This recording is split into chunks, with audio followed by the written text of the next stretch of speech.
वो जो भी हम करेंगे वो अभी संडे टेस्ट में आएंगे। Okay,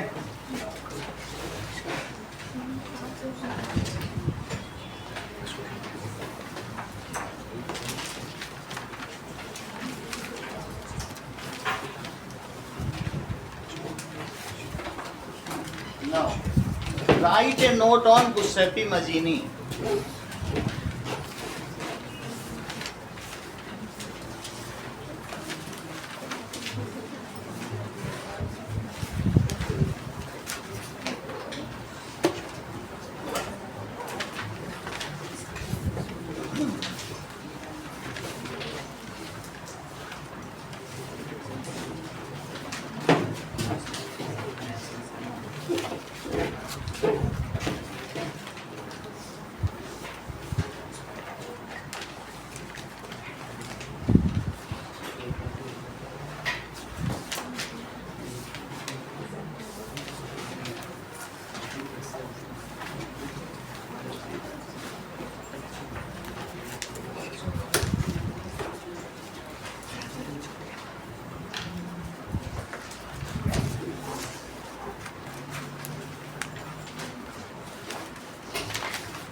okay, Giuseppe Mazzini Genoa में बॉर्न हुआ, ठीक है, दैट इज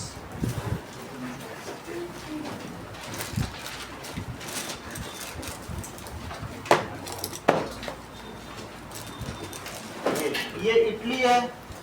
अच्छा, इटली को हम लोगों ने देखा कि इसमें कई सारी चीजें हैं, एक नदर्न इटली, एक मिडिल इटली, एक सदर्न इटली है। सदर्न इटली को हम किंगडम ऑफ सिसिलीज कहेंगे। क्या कहेंगे? Kingdom of Sicilies. फिर इसके इधर चले जाएंगे तो यहाँ पर ये स्पेन है, और स्पेन के ऊपर क्या है? फ्रांस है। फिर आगे की और भी चीजें हैं। यहाँ देखेंगे तो यहाँ किसका एम्पायर है? ऑस्ट्रिया हैब्सबर्ग, ठीक है।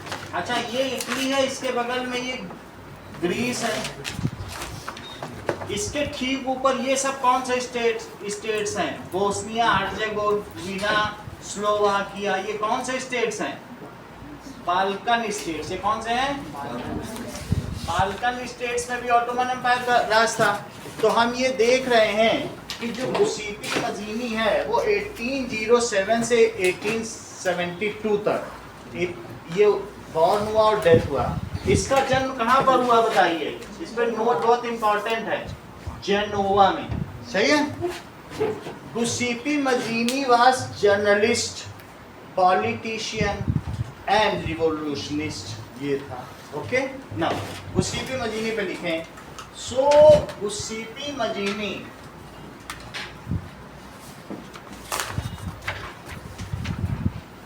that is 1807 to 1872, 65 years तक जीवित रहा। was an Italian revolutionist। इसके अपने जर्नल भी छपते थे, जर्नलिस्ट और पॉलिटिशियन भी था।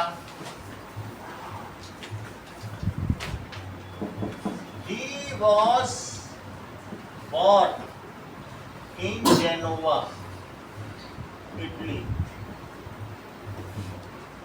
आप देखें, now he has taken responsibility to unify several independent states belonging to Italian language। जो इटली बोलते थे, इटालियन लैंग्वेज, उनको इसने रिस्पॉन्सिबिलिटी लिया था, ठीक है। So he has taken responsibility to unify several Italian independent states।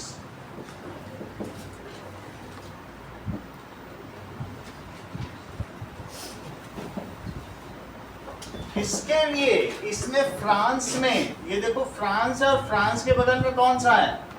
Switzerland. Switzerland में क्या पड़ता है बोलो? That is burn. और फ्रांस में क्या पड़ता है? मर्सेलीज। सही है। मर्सेलीज में यहाँ जन्म हुआ था, इसने मर्सेलीज में यंग इटली की स्थापना की। He has founded young Italy, ठीक है, इन मर्सेलीज। और बर्न में किसकी स्थापना की? यंग यूरोप, ठीक है। चलो इस चीज को लिखें। तो now so गुसीपी मजीनी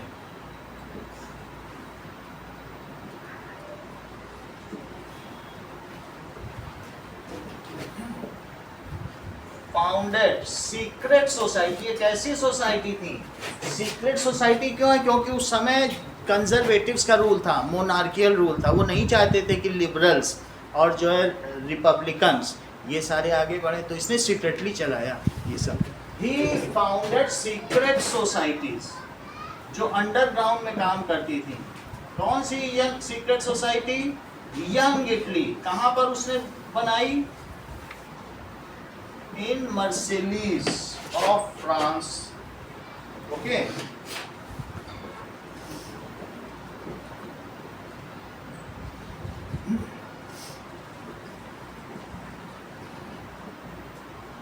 and young Europe in Bern of Switzerland. Now,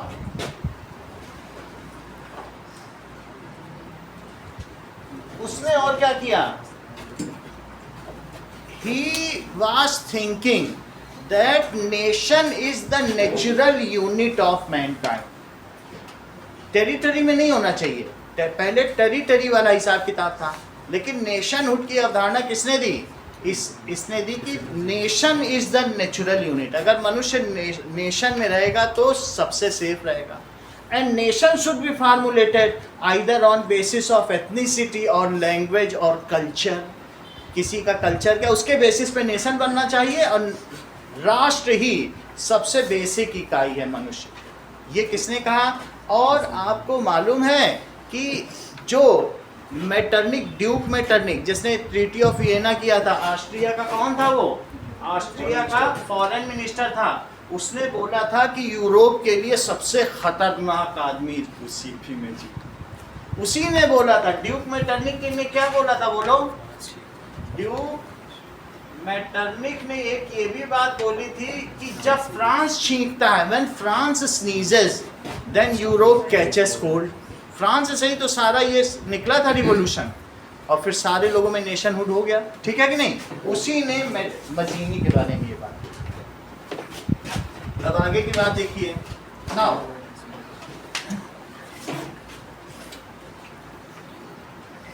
मजीनी ने किस चीज को एडवोकेट किया? मजीनी एडवोकेटेड, ठीक है, इंडिपेंडेंट इटली। और कौन सा Italy? Powerful unified Italy, which is also democratic Republic. अब इसका मतलब समझो, कितना तो तुम समझ गए। इंडिपेंडेंट हो और क्या हो? पावरफुल हो। वो कभी भी किंगडम ऑफ सेवाय के फेथफुल नहीं रहा। उस समय सन 1000 में इस पूरे रीजन में कौन राज्य करता था? Kingdom of Savoy. कौन राज्य करता था बोलिए? जैसे डायनेस्टी चल रही थी। ये कभी नहीं चाहता था राजा का शासन हो। तुमको मालूम है विक्टर इमैनुअल बाद में राजा बना था। इस चीज को मजीनी का फेल्योर माना। समझ में आई बात? ये नहीं चाहता था राजाओं का शासन हो। रिपब्लिक का मतलब तुम समझते हो हर्षिता?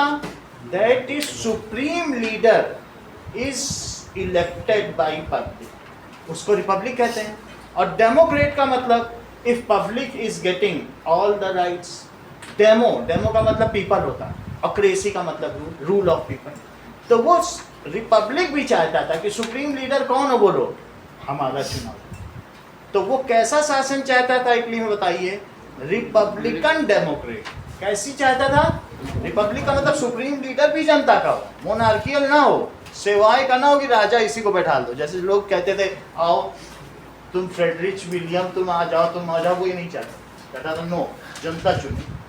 तो he one independent and powerful Italy and also republic democracy. कैसी डेमोक्रेसी चाहता था? Republic democracy. And also advocated which is republic and democratic. He condemned the kingdom of Savoy, जैसे मैंने तुमको बताया राजतंत्र, जबकि उसी समय उसका कंटेम्पररी समकालीन कौन था? गैरीबाल्डी, गुसीपी गैरीबाल्डी, वो चमचा था। बाद में तुमने देखा था विक्टर एम्यूअल को भी जूता पहना रहा, वो कभी भी पसंद नहीं करता था गुसीपी गैरीबाल्डी, ठीक है। So he was, his ideology was anti to Giuseppe Garibaldi, जो कि डायनेस्टी का क्या था? दैट इज फ्लैटरर था। वैसा ही चलिए, he has opposed, हमेशा उसने क्या किया? Opposed kingdom of Savoy। आपने वो जो बताया ना गुसीपी गैरीबाल्डी, उसने क्या अपोज किया था? गुसीपी गैरीबाल्डी कहता था कि उस समय कॉन्स्टिट्यूशनल मोनार्की होनी चाहिए, जैसे फ्रांस में भी लोग कहते थे नेशनल, ये कहता था नो, मोनार्की होनी ही नहीं चाहिए, सीधा रिपब्लिक करो, जनता चुनेगी। जैसे भले ही चाहे टेरर ही हो, जैसे हम लोगों ने देखा था वो रेन ऑफ टेरर आ गया था कि नहीं, वो कौन आ गया था?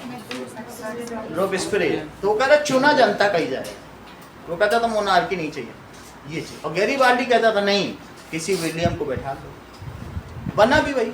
तो ये इसकी हार मानी गई, ये माना गया, इसको शिल्पकार माना जाता है इटली का, that is the architect of Italy, however it was fate. उस ये फाउंडर स्टोन है इटली में, इमेज, ये एक इमेजिनरी रूल चाहता था जो हो नहीं पाया, सही है। अब आगे का देखो, now next is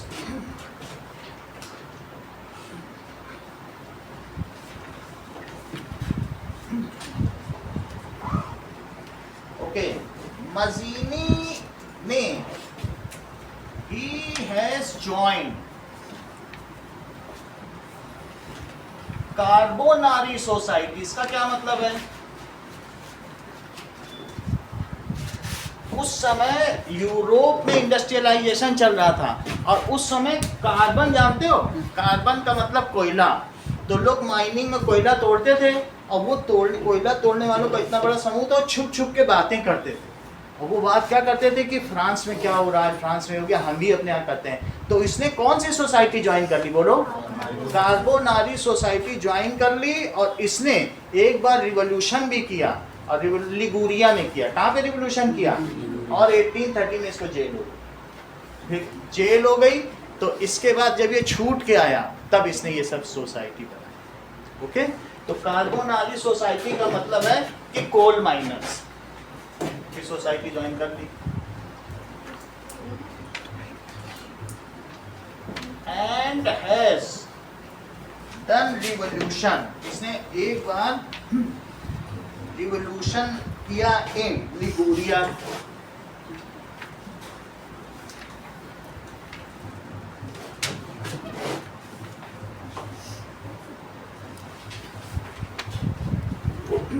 Arrested for that purpose 1830 sent to jail, इसको जेल हो गई। इसके बाद ठीक है, सेंड टू एग्जाइल, अरेस्ट किया गया एंड सेंड टू एग्जाइल। तो 1831 में इसे देश निकाला दे दिया, अरेस्ट किया, एक साल वहीं रखा होगा इटली में, और फिर यूरोप से बाहर भेज दिया। जैसे इंग्लैंड में भेजा जाता है ना, कहीं पर किसी आइलैंड में भेज दिया। एग्जाइल का मतलब देश निकाला। Once Duke Metternich has stated that Giuseppe Mazzini is the most dangerous man for conservative design. किसके लिए डेंजरस है? अगर राजतंत्र चाहते हो तो गुसीपी मजीनी बहुत खतरनाक है, वो रहने नहीं देगा, हटा देगा। ये चीज तो इस चीज को लिखें सर जी, वो डन रेवोल्यूशन इज आगे का लिखा है लिगुरिया।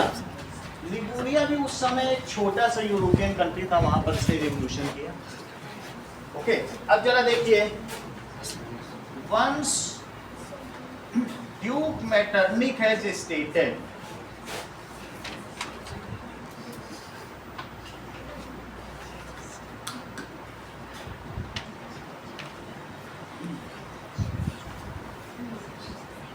ये कौन था? Foreign minister of France.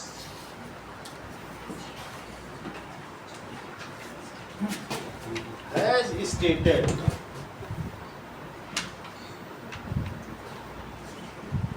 that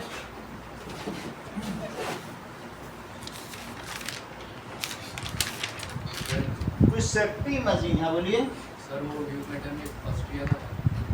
हाँ ऑस्ट्रिया का, सॉरी ऑस्ट्रिया। उसने बताया कि Giuseppe Mazzini is the most dangerous man for social fabric.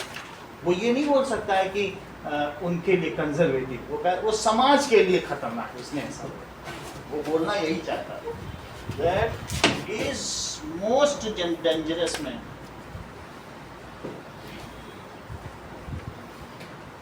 For social Republic.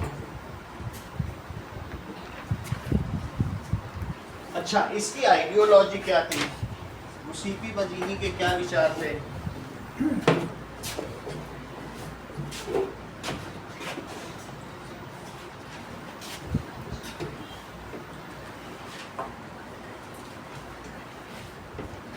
He was believing that Mazzini believed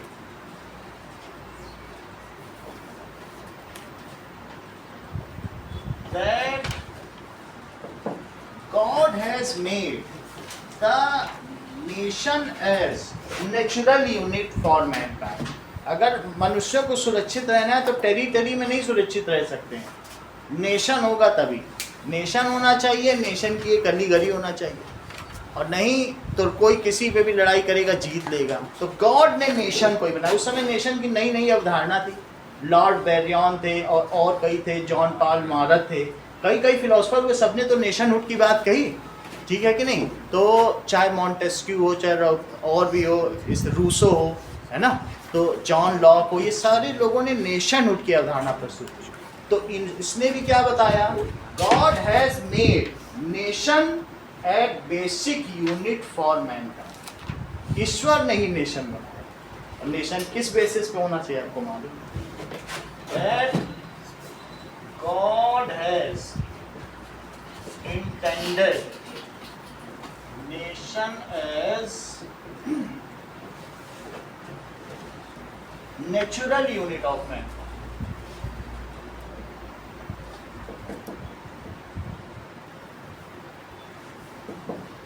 Okay, now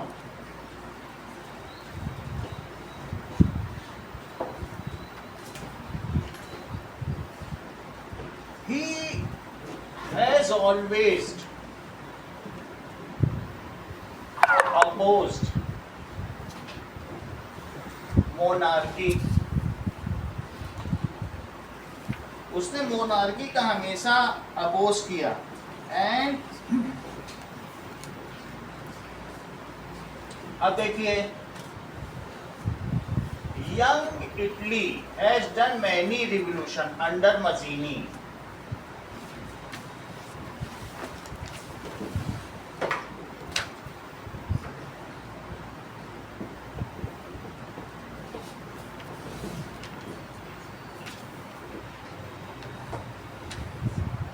but it was unsuccessful. ये क्यों unsuccessful रहे?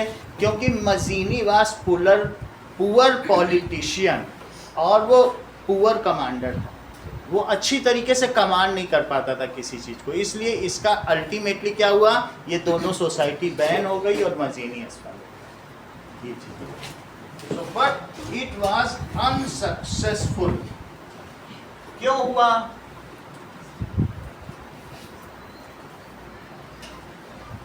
As Mazzini lacked the practical leadership quality. उसमें लिखने के लिए तो quality थी, लेकिन लोगों के सामने वो क्वालिटी नहीं थी लीडरशिप की, जैसे हिटलर में था।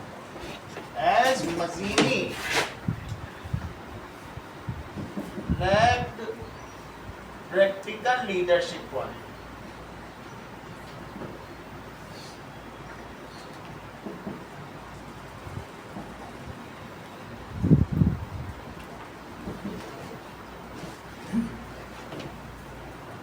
He has imagined a utopian society. Utopian का मतलब बिल्कुल प्योर आदर्शवाद society which never existed in reality.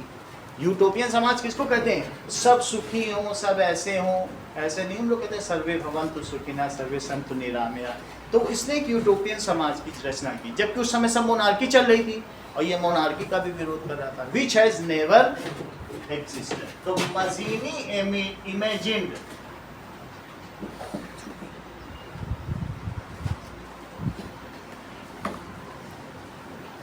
इसको कहते हैं कोरा आदर्शवाद। Society which can never exist in reality.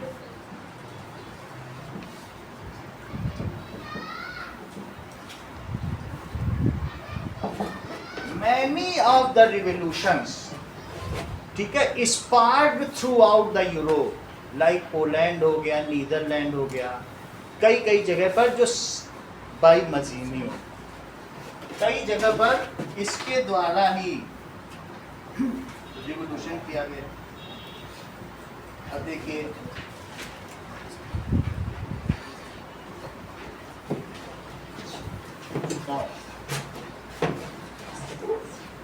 This society has many like-minded people of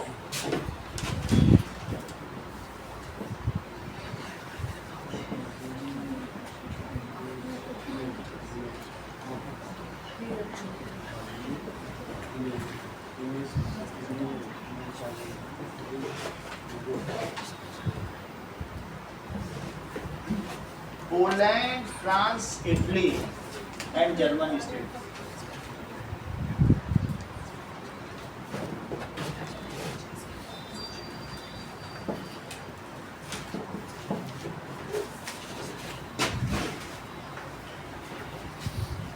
Okay, now second note is Camilo. हाँ बोलिए।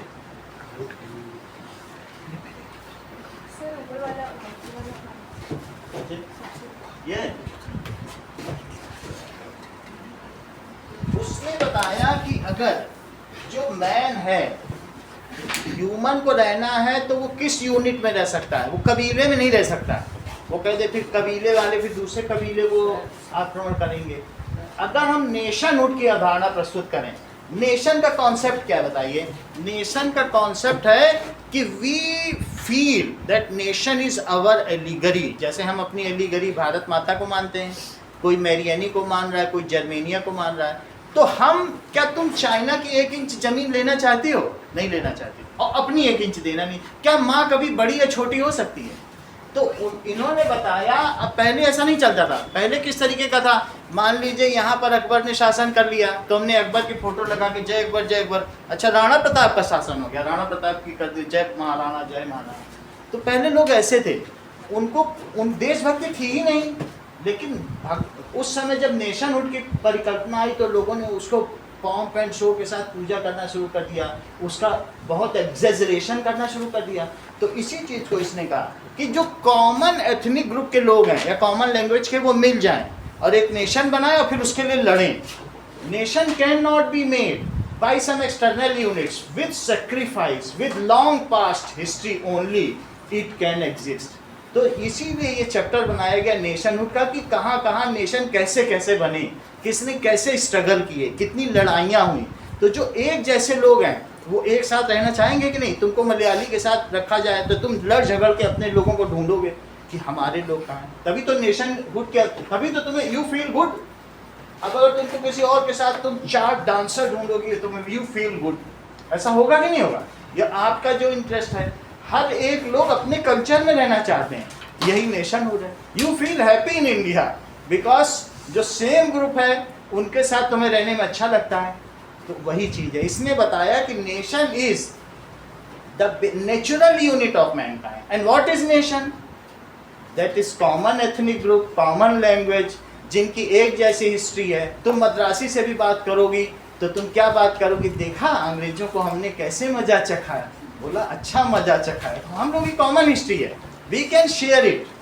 The blood bath, we our ancestor both have shaded blood for shake of nation. इसलिए ये binding force है।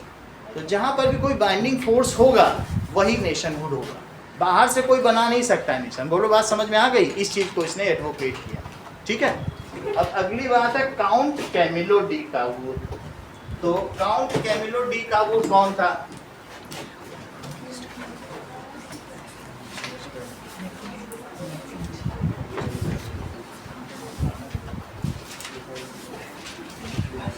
ठीक है, अब ये देखो, ये दिस इज पीडमोंट, और पीडमोंट का प्राइम मिनिस्टर कौन था? Count Camillo de Cavour. अच्छा, ये सार्डिनिया है,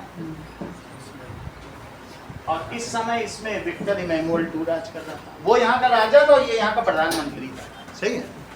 अब देखो इसने क्या क्या काम किया। इटली की बात कर ना,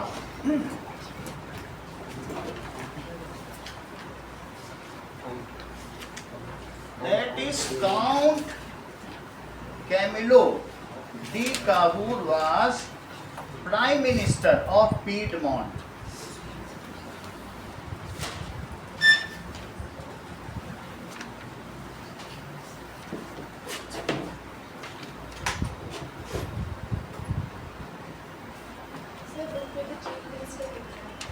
तो फिर 1852 में ना बोलो चीफ मिनिस्टर करेंगे, बाद में 1852 में बाद में बनाओ। तो पहले चीफ मिनिस्टर लिखे हैं, that it was chief minister of Sardinia piedmont ना, ऐसे लिखो, chief minister of Sardinia piedmont.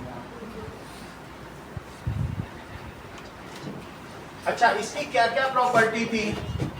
So he was clever politician and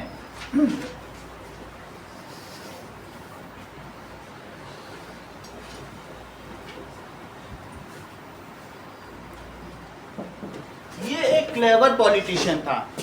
इस समय दो अलग अलग देश थे, दैट इज फ्रांस और प्रूशिया। इस समय यहाँ पे कौन सा राज्य था बताइए? Which kingdom was? Prussia.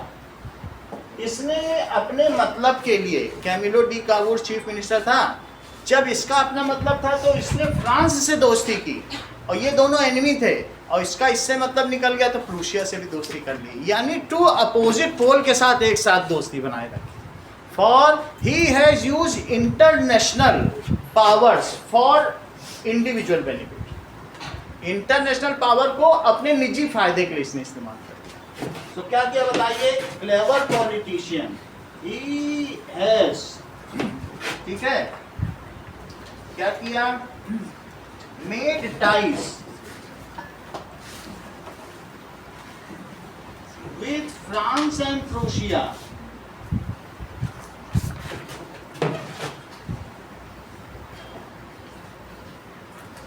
which were an enemy in reality।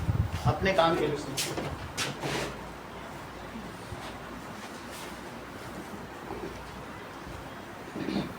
So he has used international power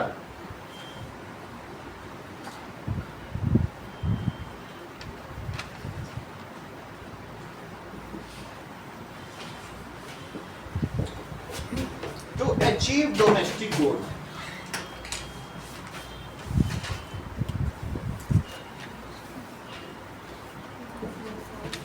सही है। फ्रांस की मदद से इसने यहाँ से किसको निकाल दिया बताओ? ऑस्ट्रियन फोर्सेस को भगा दिया। ठीक है, आगे की बात। नाउ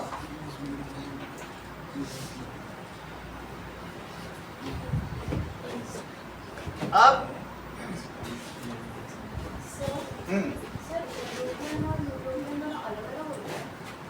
यूटोपियन और ई नहीं है ना उसमें, ई वर्ड है, सिर्फ यू है ना, तो सेम है, यू लिखो, ई हटा दो, यूटोपियन सोसाइटी में ई नहीं हुआ। अब देखिए, नाउ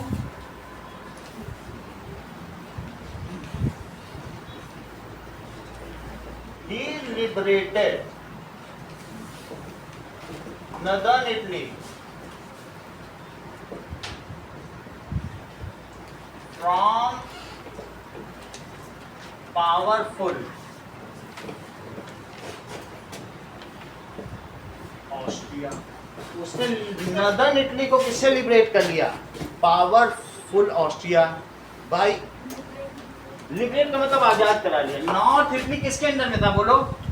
ऑस्ट्रिया के अंदर में था, तो उसने इसको आजाद करा लिया with help of allied forces. किसी न किसी शक्ति का उसने साथ लिया आसपास का, and with help of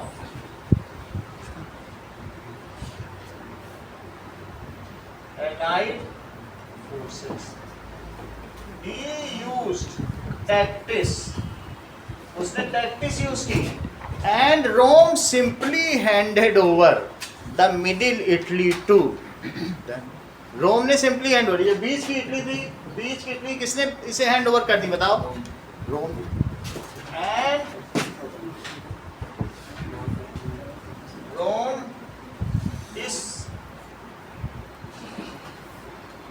simply grabbed by Sardinia Piedmont।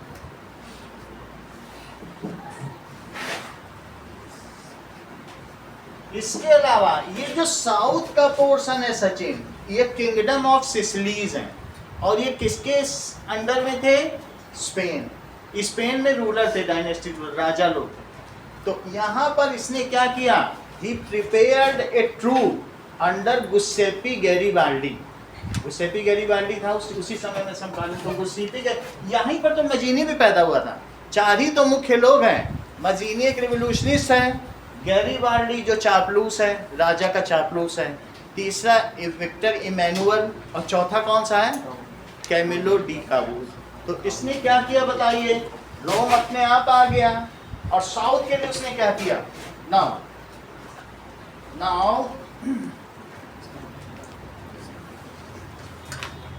अब देखें सर,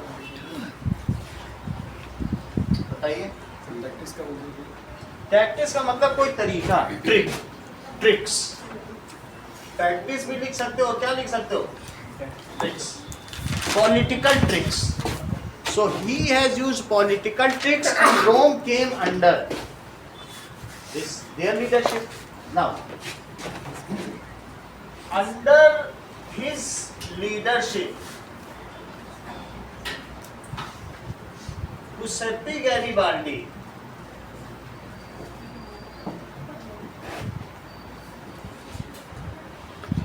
ठीक है, प्रिपेयर्ड एन आर्मी, उसने आर्म्ड फोर्सेस प्रिपेयर की।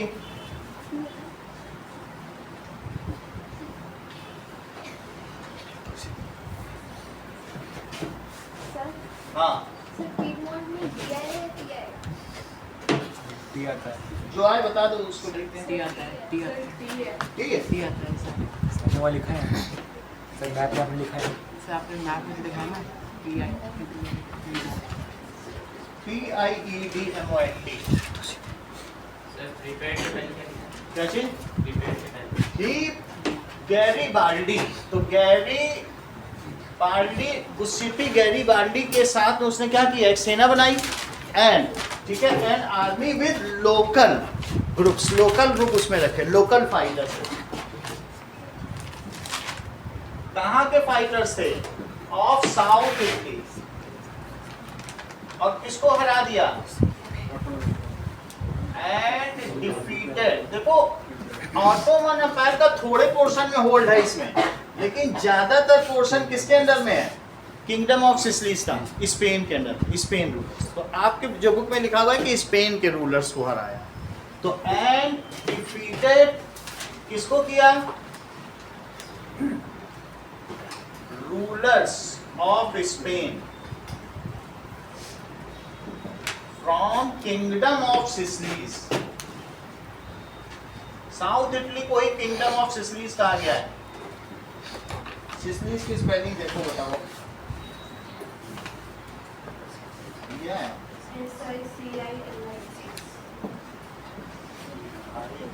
राइट, ठीक है, सिसिलीज ऐसा किया। In this way now the Italy is unified. जब सारी चीज जीत ली गई, सारे, अब इटली इज यूनिफाइड एंड अब इसे क्या बनाया गया? Now Camillo de Cavour was made, पहले चीफ मिनिस्टर था, now he became prime minister of unified Italy in 1852। अब वो प्राइम मिनिस्टर बन गया। Now and Cavour became prime minister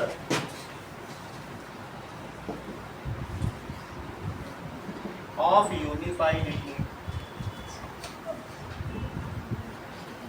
कब बना? 1852 में बना। That is 1852।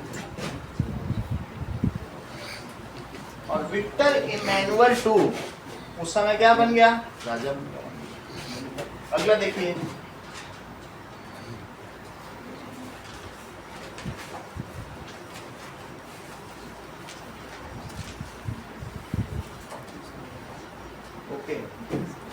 write a note on Greek War of Independence।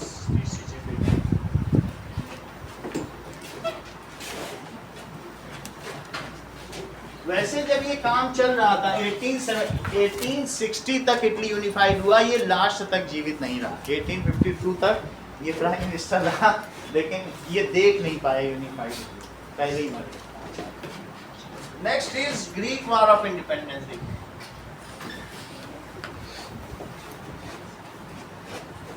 देख रही हो?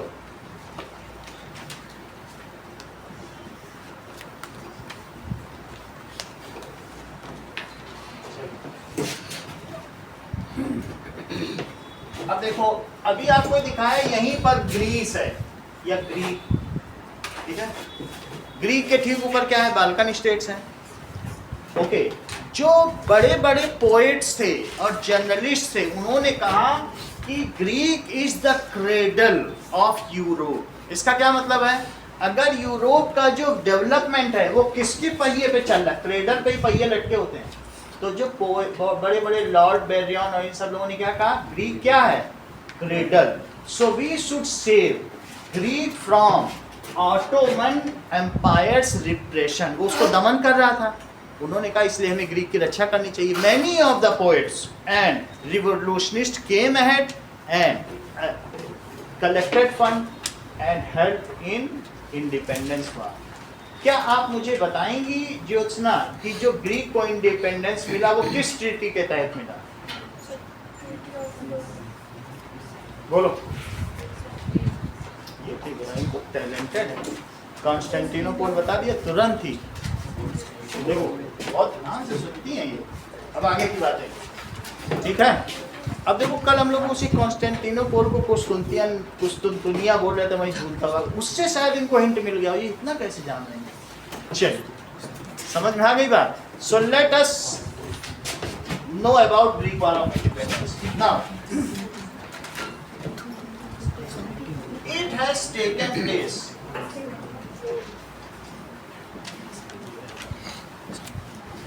ठीक है between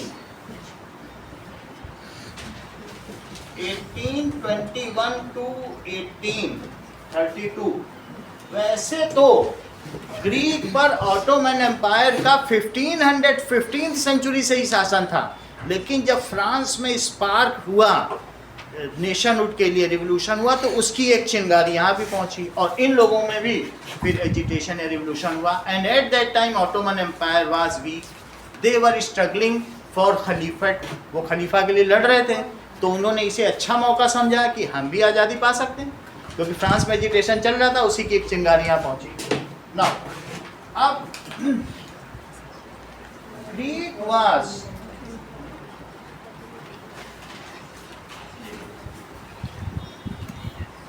under Ottoman empire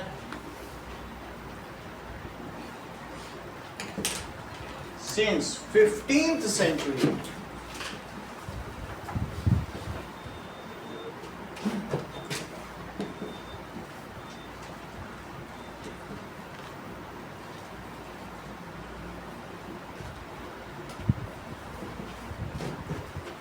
It was repressive. ये कैसा था? दमनकारी था. And killed 18,000 Greeks. और कितने लोगों को मैसेकर कर दिया था? And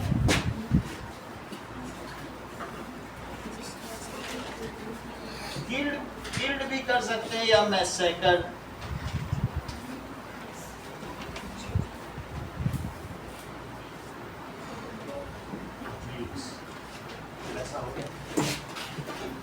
The spark of French Revolution reached to Greece. कब पहुंची बताओ? ये 19th century, 1800 खत्म हो जाएगा तो that is beginning of 19th century होगा. 1800 के बाद 19th century शुरू हो जाती है. So spark of French Revolution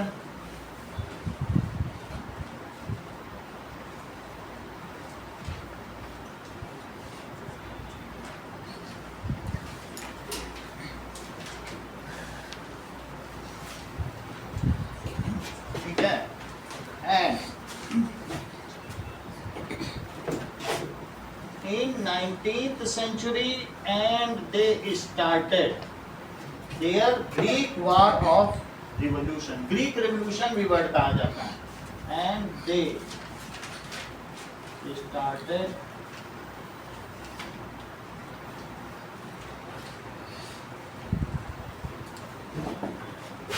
at that time Ottoman Empire was weak and its leaders were fighting.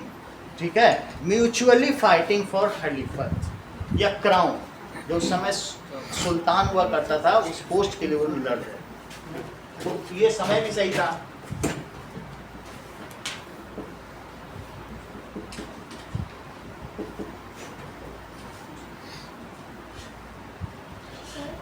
बोलिए.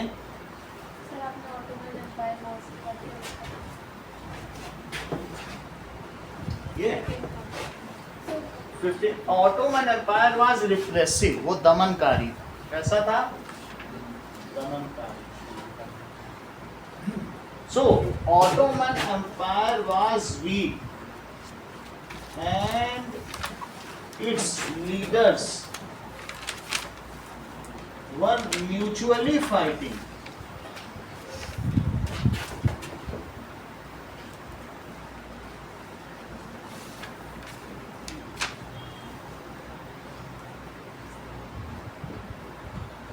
खलीफत के लिए मतलब खलीफा. खलीफा तो आप जानते हो ना, रिलीजियस लीडर. जो उनका रिलीजियस लीडर है, जैसे अयतुल्ला खमैनी ईरान का है, वो सुप्रीम है.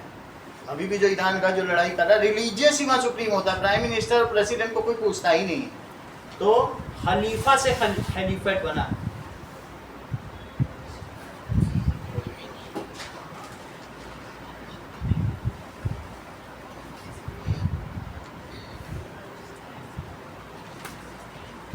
खलीफा से बनता. सही है. आगे देखिए. तो ग्रीक वॉर ऑफ इंडिपेंडेंस में किसने किसने इसकी मदद की? सो Russia, Britain and France has helped in its independence. Russia ने भी इसकी मदद की, ब्रिटेन ने मदद की और फ्रांस ने. ठीक है. इंग्लैंड ने तो मदद की. 4 देश है. इंग्लैंड का तो लॉर्ड बायरन है. सो अब देखिए.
रूसिया है कि रशिया है वो? रशिया ने, ठीक है। अब देखो, जो ऑटोमन एम्पायर थे वो ऐसी टोपी लगाते थे फ्रस्टन की तरह, और उनका नाम क्या होता है, ये इस तरीके की जो तुर्क टोपी होती है, कोन को कट कर दो तो फ्रस्टन बनता है, तो ऐसी टोपी लगाते थे। So they want to get freedom from Turks, वे किससे चाहते थे? और उस समय बहुत सारे, हमने बताया भी, जो ग्रीक्स थे वो सबसे ग्रेट साइंटिस्ट थे। अभी भी ये जो यूनानी दवाएं वही होम्योपैथी कही जाती हैं, और लोगों ने बताया, पोर्ट ने, कि ये हमारा जो, चाहे ग्रीक कल्चर हो या रोमन कल्चर, एक ही है। अभी आपने देखा इटली के बगल में ही तो ग्रीक है, तो लोगों ने बताया कि हमने सारा कल्चर ग्रीक से ही सीखा है, और आज ग्रीस संकट में है तो हमें उसको बचाना चाहिए। तो इसके लिए बहुत सारे ग्रीक उस समय कहीं कहीं भी चले गए थे। उन सभी ग्रीक्स ने, which were living in exile, they have collected fund for Greek war of independence. जैसे यहूदियों और ज्यूज ने किया है ना इजराइल के लिए, वैसे उन लोगों ने भी सबने फंड इकट्ठा किया। सो इट वाज, ठीक है, सपोर्टेड बाय, सपोर्ट ही नहीं हुआ, ग्रीक्स लिविंग इन एक्साइल, जो बाहर रह रहे थे, दे कलेक्टेड फंड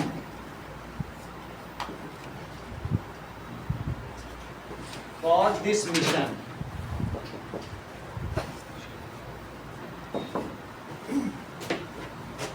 ओके,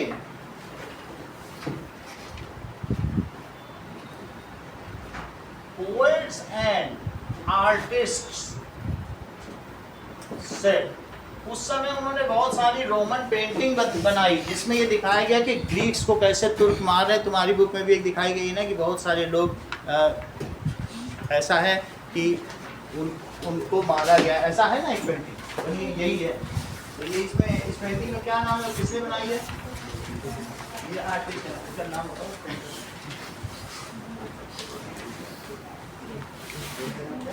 डेलो यूगिनी डेला डेला क्रॉइक्स। क्रॉइक्स। ये सब जो सुना याद रखो, ये नाम पूछे जाएंगे। अभी कार्ल पेस्कल क्विज कर बताया तुमको, फ्रेडरिक सेल्यू बताया, पहली वाली पेंटिंग कौन सी थी, और बताओ जर्मनी किसने की थी? Philip we'll.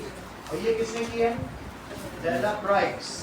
तो इसमें ग्रीक्स को जो दिखाया गया, इस पेंटिंग का क्या नाम है? मैसेकर इन केओस, लिखा है, पेज खोलो। डेला क्रॉइक्स ने ये की है पेंटिंग। ये सब आता है, वो जो पहला क्वेश्चन आता है इसी का यही आता है, किसने बनाई हमेशा। तो ये छह पेंटिंग है, सबके पेंटर के नाम याद रखो। फिलिप वीट ने जर्मनिया की बनाई है, सही है। तो poet and artist said that Greek is the cradle of European society. धुरी कौन है जिसपे सारा पहिया रथ चल रहा है? ग्रीक। ऐसा हमने बोला दैट ग्रीक इज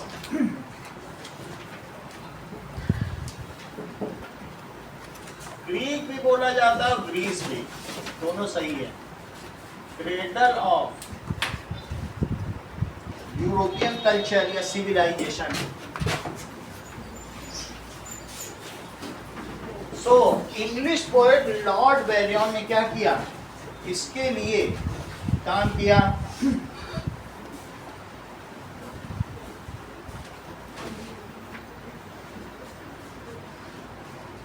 बायरन है, लॉर्ड बायरन ना, that is collected funds and also fought for Greek independence. किससे इंडिपेंडेंस? फ्रॉम टर्की, टर्किश, तुर्क। इनको क्या कहते हैं? अभी भी जो टर्की है, टर्की एक अलग कंट्री है ना, जो अर्दोगन जिसके हेड है ना, फ्रॉम तुर्क्स।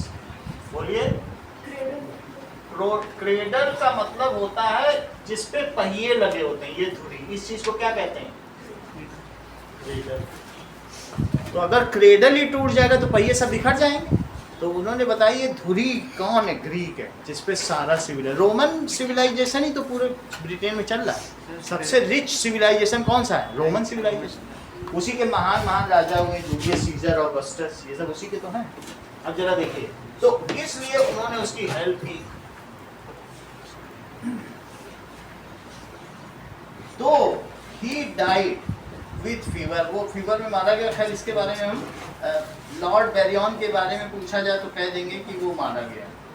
अल्टीमेटली क्या हुआ, चाहे तो लिख सकते हो, वरना यहाँ जरूरी है। अल्टीमेटली अभी हर्षिता ने क्या बताया आप लोगों को, बाय ट्रीटी ऑफ कॉन्स्टेंटिनोपल, कुस्तुनतुनिया की संधि जो 1832 में हुई, उससे ग्रीक आजाद हो गया।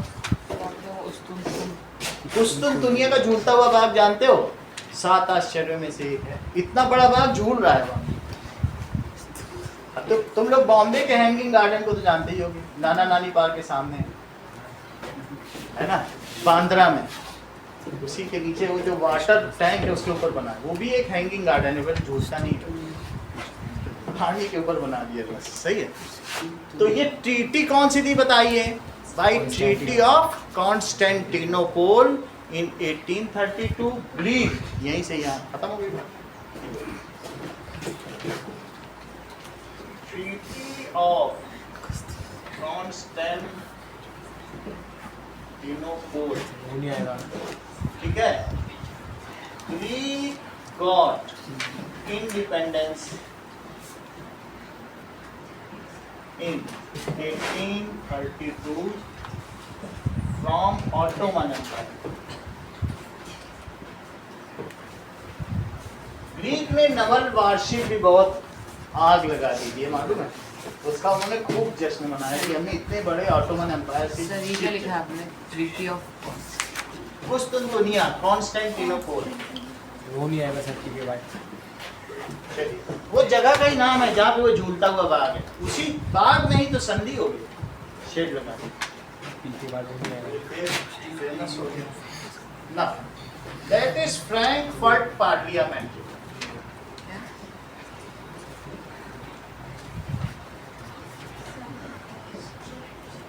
अब देखो,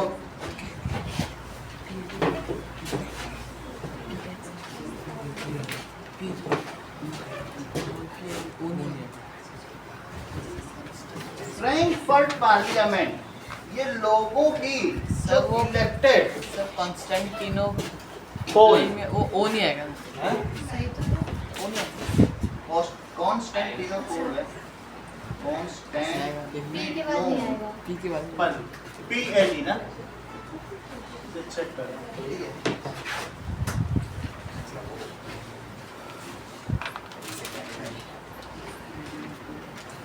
हाँ, इतना ही है, ठीक है। ये लिखा गया है कि जो लॉर्ड बायरन है वो डाइड हो गया विद फीवर। आप चाहे तो लिख सकते हैं इन बात। अब फ्रैंकफर्ट पार्लियामेंट देखो, उस समय की जो बात की जा रही है,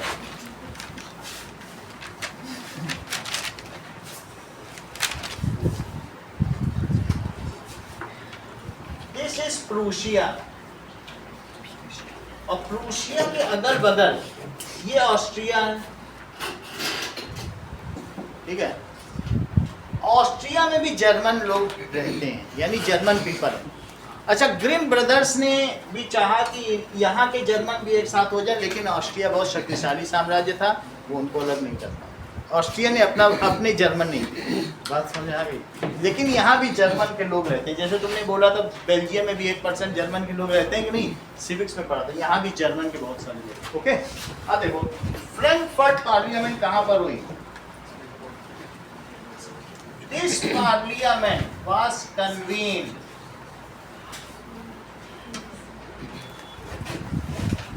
कहाँ पे कन्वीन की गई, in Saint Paul church, Frankfurt city है, in Saint Paul church,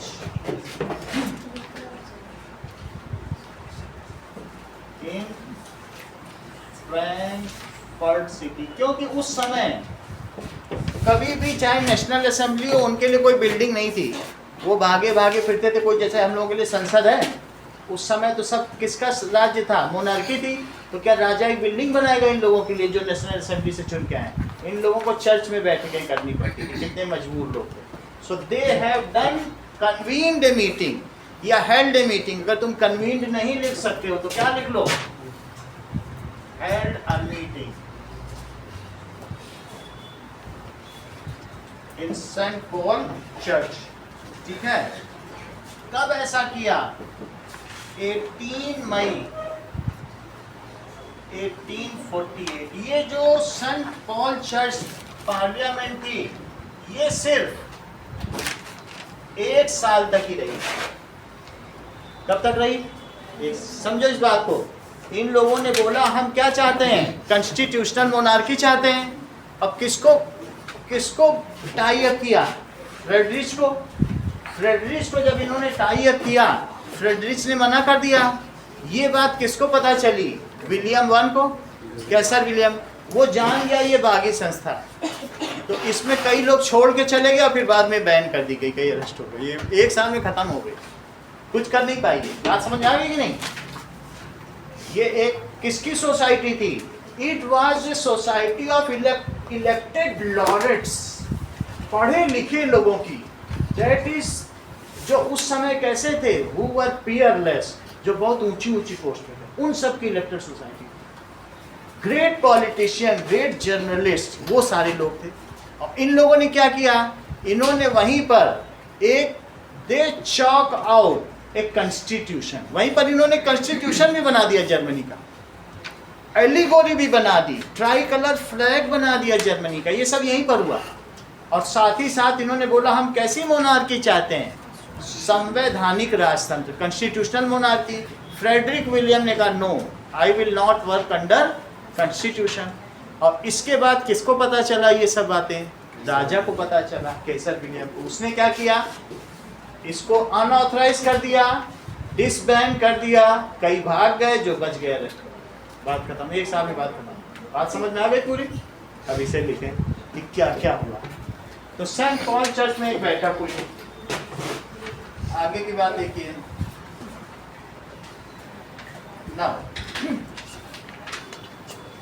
Now, this was assembly of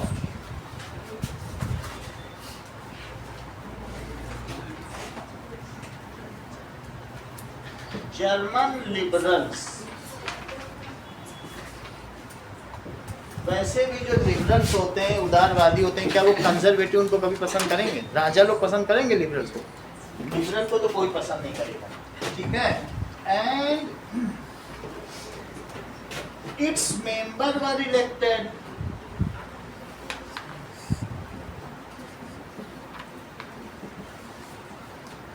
bye manhood suffrage. इसका क्या मतलब है निष्ठा, बताइए?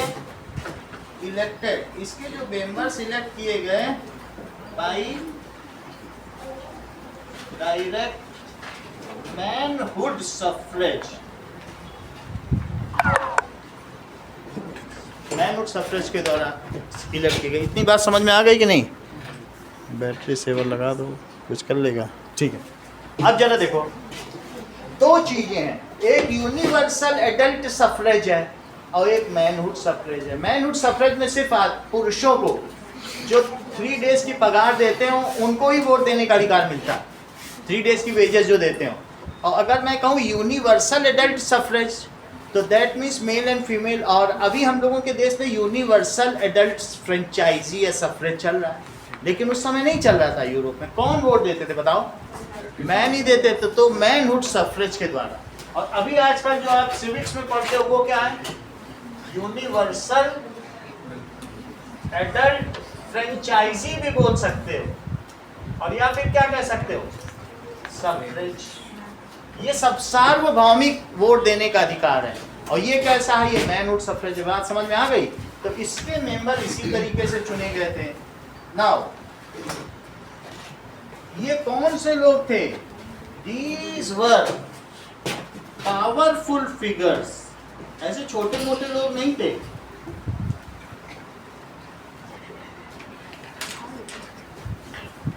ऑफ जर्मन सोसाइटी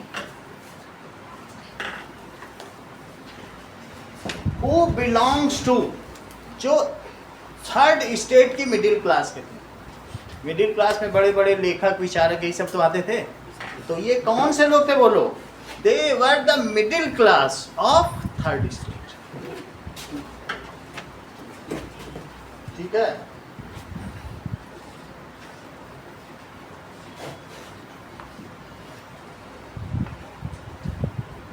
अभी सब में इसका बताएंगे।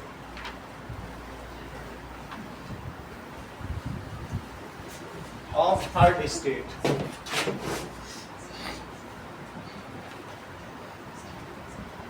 इतनी बात समझ में आ गई? तो यहाँ मीटिंग हुई, इसमें सब बड़े बड़े लोग आए जो कि लिबरल्स थे। इनका पर्पस क्या था?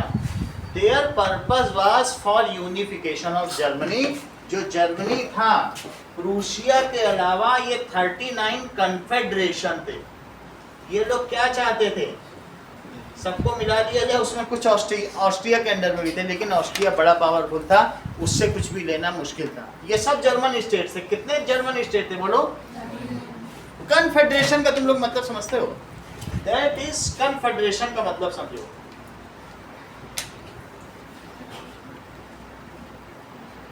पहले तुम ये बताओ, भारत फेडरल है, इसका मतलब क्या है? India is federal. ठीक है, फेडरल का मतलब होता है कि there are various groups which come together to form a country. हमारे यहाँ जो बेसिक यूनिट है वो स्टेट्स हैं, कंट्री बेसिक यूनिट नहीं है। तो हमारे यहाँ 2 टियर है, एक यूनियन गवर्नमेंट है, सेंट्रल गवर्नमेंट, और दूसरा स्टेट। ये इसको फेडरल स्ट्रक्चर कहते हैं। समझ में आया? जब बहुत सारे छोटे छोटे वीक लोग साथ में आ जाएं तो उसको कहते हैं, कन का मतलब साथ आ गए, और फेडरल का मतलब weeks. When week groups come together then it is called confederation. तो कितने कन्फेडरेशन थे उस समय? 39। वो साथ आ गए, वीक थे। जैसे आप सोचो, राज्य तो वीक होगा ना, तो हमारा फेडरल स्ट्रक्चर क्यों, राज्य क्यों साथ आए? अलग रह से उन्हें मालूम है उनकी सुरक्षा नहीं हो पाएगी। साथ आ गए तो शक्तिशाली बन गए। तो हम भी तो एक कन्फेडरेशन है, and now we are federal structure. तो ये किसमें सेंट्रल गवर्नमेंट जहाँ 3 टियर हो, वो 3 टियर फेडरल स्ट्रक्चर। फेडरल का मतलब ही होता है कि central government, state government, local government. ठीक है, विश्व में सिर्फ हम ही ऐसे हैं जो 3 टियर फेडरल है, बाकी सब कितने टियर है? सही है। तो कन्फेडरेशन, इनका काम क्या था बोलो? इनका purpose, Frankfurt parliament aim to unite 39 confederation which was later on to be told as Zollverein. जिसको क्या कहा जाना था? ज़ोल्वेरीन। अब जरा देखें आगे क्या हुआ। क्या ये अपने आप अपने पर्पस में सफल हुए कि भाग खड़े हुए? ये कुछ नहीं सफल हुए, ये भाग खड़े हुए। और फिर इस काम को अंडरटेक किसने किया बताओ? कैसर विलियम वन ने। और उसका कौन था बोलो मंत्री? Auto von Bismarck. इनको भगा दिया, बोला तुम लोग लिबरल हो, तुम इधर उधर की बातें कर रहे हो। अभी देखो इनकी गलती क्या है, उन्हें क्यों भगाया गया। ये चाहते वही ये भी थे, लेकिन कहाँ गड़बड़ी कर दी वो सब देखो। सही, चलो इनका काम क्या था? देयर पर्पस वाज वैसे भी तुमको मालूम है 1870 में जर्मनी यूनिफाइड हुआ था, और ये 49 की बात हो रही है, 20 साल पहले की है कि नहीं? So there purpose was unification of Germany, इसलिए वहां मीटिंग की गई थी। Okay, now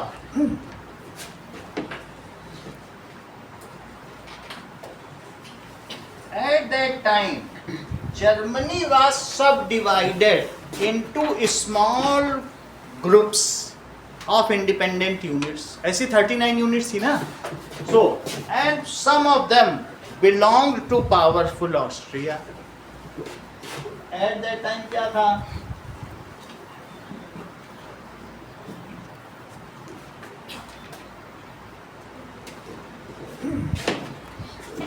Was subdivided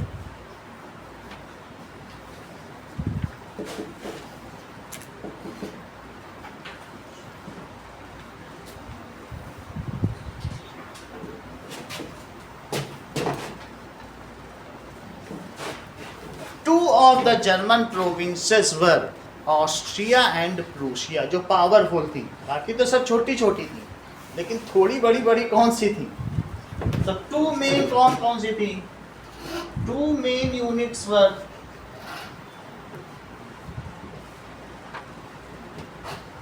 Prussia and, दो तो ये यूनिट हो गई। अब ये चाहते थे सबको एक साथ करना। However to combine Prussia and Austria was very difficult. देखो तुमको बताया ना, ये प्रूशिया है और ये ऑस्ट्रिया, दो अलग अलग शक्तिशाली राज्य, क्या एक साथ कर लोगे? तो ये किया नहीं जा सकता। आगे देखें नाउ।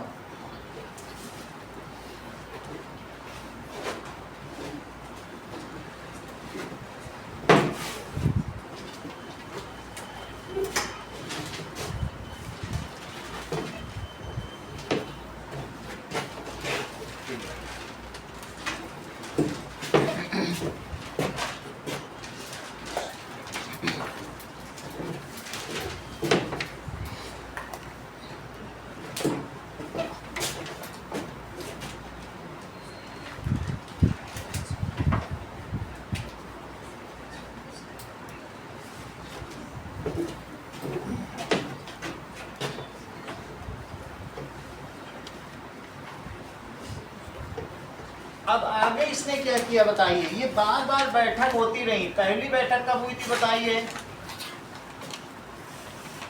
अभी आपने देखा ना, यहाँ पर लिखा था 18 मई में, अब मार्च में, अगले साल, एक साल हो गया। इसने क्या किया बताइए? In March it has made a federal constitution.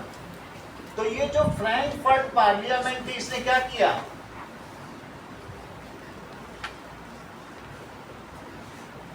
has adopted a federal तुम समझती हो स्नेहा बिश्नोई कॉन्स्टिट्यूशन क्या होता है? एक ऐसा कॉन्स्टिट्यूशन, इंडिया भी एक फेडरल है, सारे राज्यों को मिलाया। हमने बताया ना, फेडरल का मतलब है संघीय शासन प्रणाली, संघवाद। इसको क्या कहते हैं? भारत क्या है? राज्यों का संघ है। इसी को तो क्या कहते हैं? हमारी संघीय शासन प्रणाली। तो फेडरल कॉन्स्टिट्यूशन बनाए, क्या इसको क्या कहते हैं? संघ। That is group of states. इसको क्या कहते हैं? Group of states. ऐसा कॉन्स्टिट्यूशन बनाया कि जिसमें 39 सारे German speaking units will be combined and they will be abided by same constitution. बोलो बात समझ में आ गई ना? सारे एक हो जाएंगे, लेकिन क्या एक होने वाले हैं? ऐसा इसने बना दिया। कोई मान नहीं रहा। ऐसे लोगों के नेताओं की कोई बात मानेगा जब मोनार्की चल रही हो? ये तो जस्ट इलेक्ट होके आ गए, तो कोई मानेगा नहीं। नेशनल असेंबली का भी यही हाल था ना। अब देखिए, एंड इसके बाद क्या हुआ? फेडरल कॉन्स्टिट्यूशन किसका बना लिया? Of German states. इनका इसने बना लिया, एक्सक्लूडिंग ऑस्ट्रिया। और किसको छोड़ दिया? कि भाई ऑस्ट्रिया को तो एक नहीं किया जा सकता है, बहुत पावरफुल है, तो उसकी सारी जर्मन स्टेट्स को छोड़ दिया। And they approached to hereditary emperor. मतलब अभी वो उत्तराधिकारी अभी बनेगा नहीं। फ्रेडरिच विलियम जो है ना, विल्हेम IV, वो हेरिडिटरी है, राजा का कोई वंश का है, तो उसको बुलाया। इन्होंने क्यों अप्रोच किया? दे अप्रोच,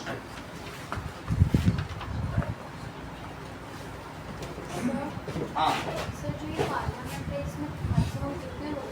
831 इसको लिखना चाहिए।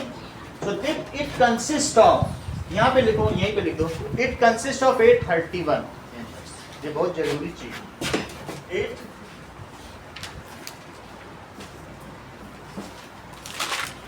जबकि जो नेशनल असेंबली थी उसमें 745 मेंबर्स थे, जो फ्रांस की थी, और इसमें कितने थे? 831। अब इन्होंने किसको अप्रोच किया? That is Nobel family. आप लिख दो emperor, Nobel family emperor Friedrich William. को इन्होंने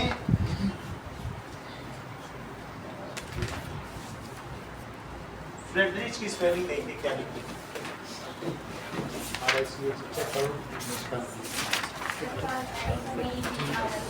FR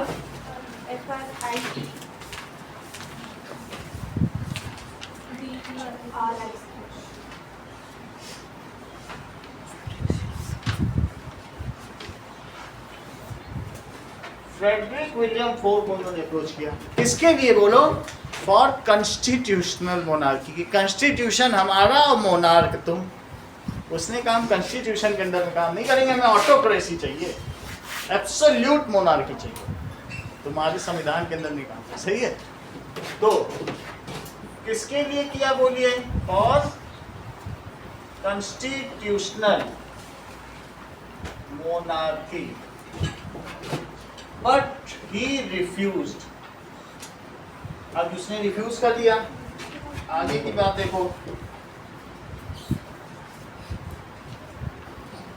ना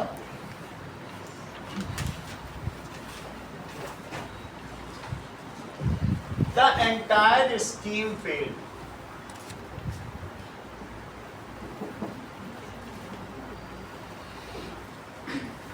इनकी सारी स्कीम फेल्ड हो गई now most of the members left उन्होंने लेफ्ट कर दिया फ्रैंकफर्ट पार्लियामेंट को ही छोड़ दिया जब काम ही खराब हो गया लेफ्ट फ्रैंकफर्ट पार्लियामेंट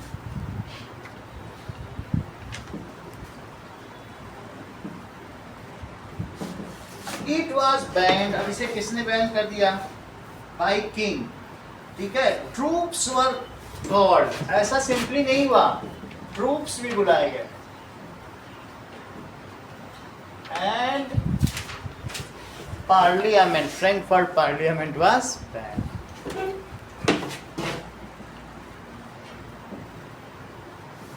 और बाद में इस काम को किसने अंडरटेक किया जो प्रूशिया का राजा था उसने अंडरटेक किया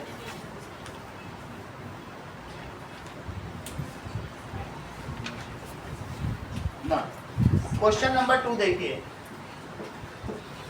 that is what steps French revolutionist take to create sir एक पॉइंट बाकी है ना कि एक पॉइंट और role role of women nationalist struggle role of women देखिए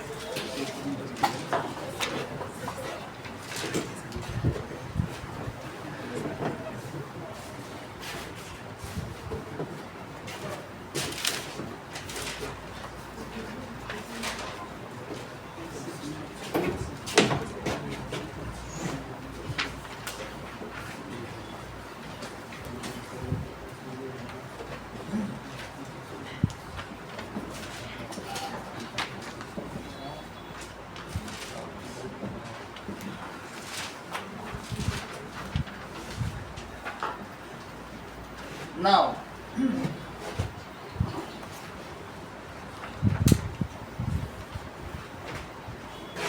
women played in nationalist struggle of Europe women ने खास काम किया दो at that time the wheat bread was rationed in Europe इसका क्या मतलब है उस जैसे तुम यहाँ रोटी और ब्रेड खरीद लेते हो ना वहाँ खरीद नहीं सकते हो तुमको कार्ड दिखाना है जितने मेंबर हो वो तोड़ के टुकड़ा देगा उतना तुमको दे देगा कार्ड ऐसा कटिंग ब्रेड भी नहीं वो तोड़ के दे देगा राशन था और उसके लिए तुम्हें सुबह 4 बजे से लगना है 4.5 घंटे लाइन में लगना है तब ब्रेड मिले पूरा उनका समय ब्रेड की राशनिंग में और लाइन में ही कंट्रोल से लेने में जाता the rights of women in Europe though it was controversial However, women actively participated in nationalist movement. इतना वो लाइन लगने के बाद भी उन्होंने क्या किया इसके लिए एक्टिवली पार्टिसिपेट किया We all know Olympe de Gouges, who has also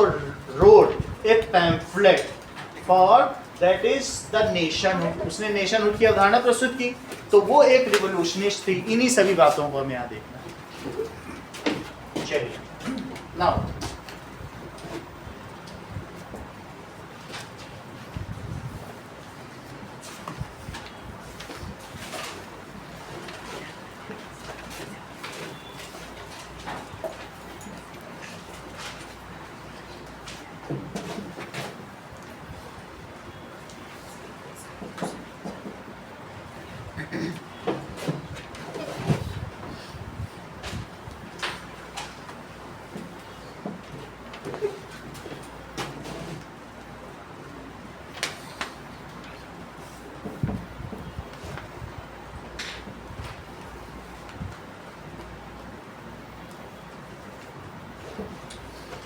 समय इनका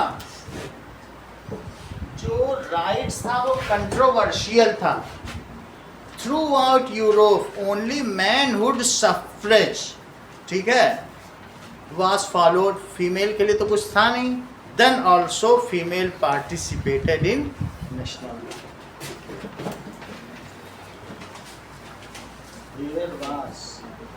ओनली मैनहुड। अभी हमने थोड़ी देर पहले देखा था कि जर्मन पार्लियामेंट कैसे आई थी।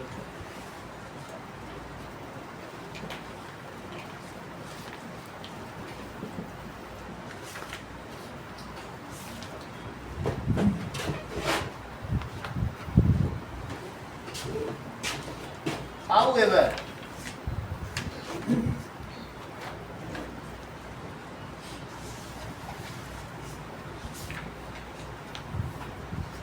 large number of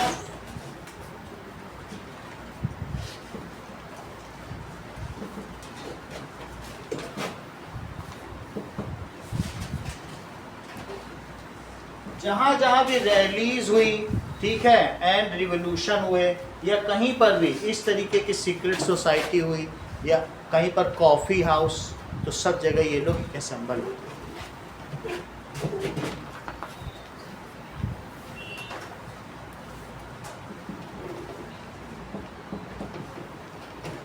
They participated hand in hand with man, ठीक है, फॉर किसके लिए?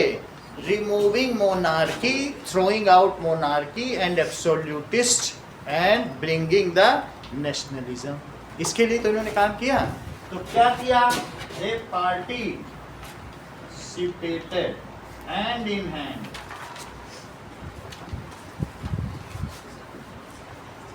With men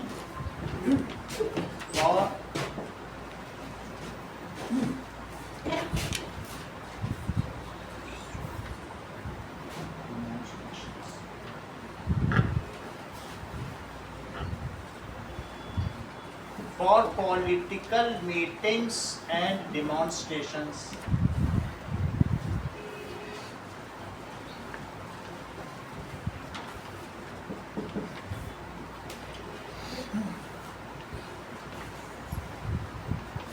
Now, despite this, they were denied. इसके बाद भी सफ्रेज ड्यूरिंग असेंबली इलेक्शन, जब जब भी चुनाव होते थे, ठीक है, group of women also fought for their suffrage. वो उनकी अपनी इंडिविजुअल लड़ाई भी लड़ रही थी और साथ में देश के नेशनलिज्म की दो लड़ाइयाँ लड़ रही, ठीक है। So female were separately fighting. जो उस समय की फीमेल थी एक्टिविस्ट के साथ,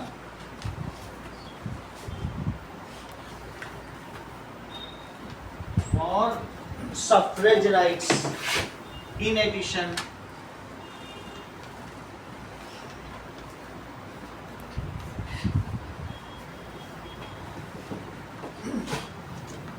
now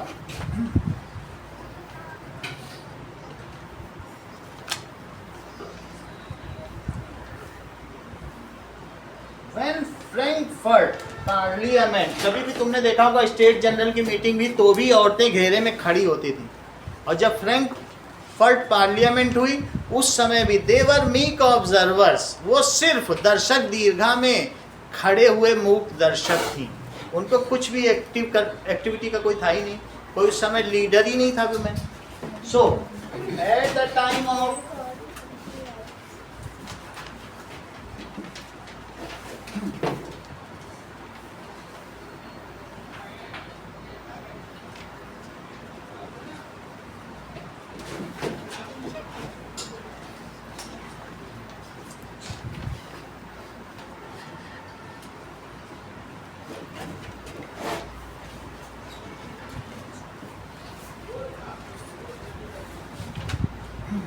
ओलंपिक डी गॉर्जेस का के रूप में दिया है दे रखा है।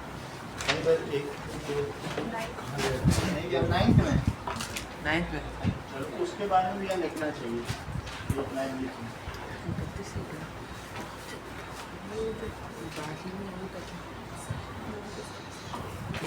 ना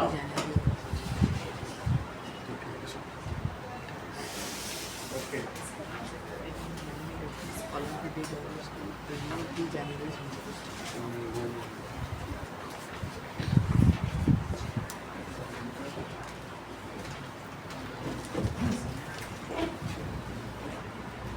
लिखिए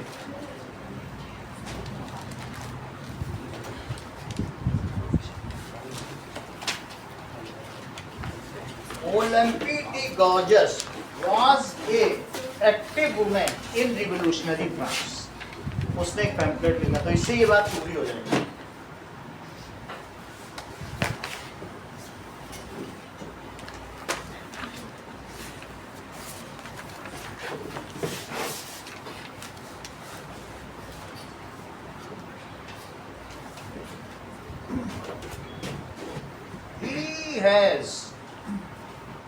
He wrote Declaration of Rights of Women and Citizen.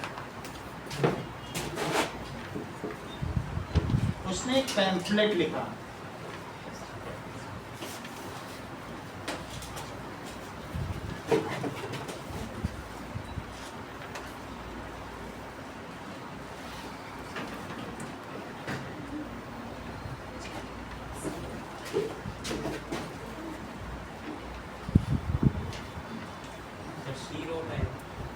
She wrote लिखो.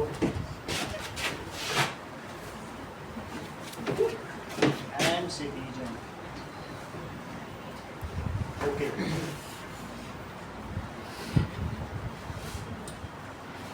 उसको देशद्रोह. She was charged with treason and ultimately executed. उसका गला काट दिया गया. उसने ये बात लिखी कि वुमेन को अधिकार दिए जाने चाहिए. तो मैक्सिमिलियन रॉबेस्पियर ने एक अलग से नोट 9th में दिया है कि वुमेन का काम है घर के काम करना, एक अच्छी फीमेल बनना, और उनको बाहर के अधिकार नहीं चाहिए. बाद में उसको चार्ज किया गया कोर्ट के द्वारा और अल्टीमेटली एग्जीक्यूट कर दिया. She was charged with treason and executed. Treason का मतलब क्या होता है? देशद्रोह. She was